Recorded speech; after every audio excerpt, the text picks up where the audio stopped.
आणला आणि त्यामुळे त्याचे पालक खूप खुश झाले आणि त्यांनी म्हणजे त्याला खूप म्हणजे त्याला त्याचा देह गाठण्यासाठी त्याचं म्हणजे कोणाचं?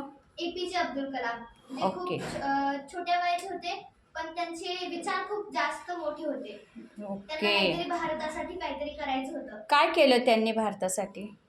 त्यांनी जेव्हा ते मोठे झाले, चांगल्या मार्काने पास होऊन जेव्हा ते छोटे होते ना, तेव्हा चांगल्या मार्काने पास होऊन जेव्हा ते मोठे झाले, काहीतरी त्यांना बनायचं होतं, भारतासाठी काहीतरी करायचं होतं, तर ते सायंटिस्ट झाले. वापस त्यांनी आपल्या भारतासाठी जी मिसाईल जी आपण म्हणतो ना की आपल्या देशासाठी एक मिसाईल आहे, ते त्यांनीही ती सायंटिस्ट म्हणून ती मिसाईल घडवली आहे आपल्या भारतासाठी. Very good. एक बिग क्लॅप, बिग क्लॅप. बरं, सृष्टी दीदीसाठी पण बिग क्लॅप.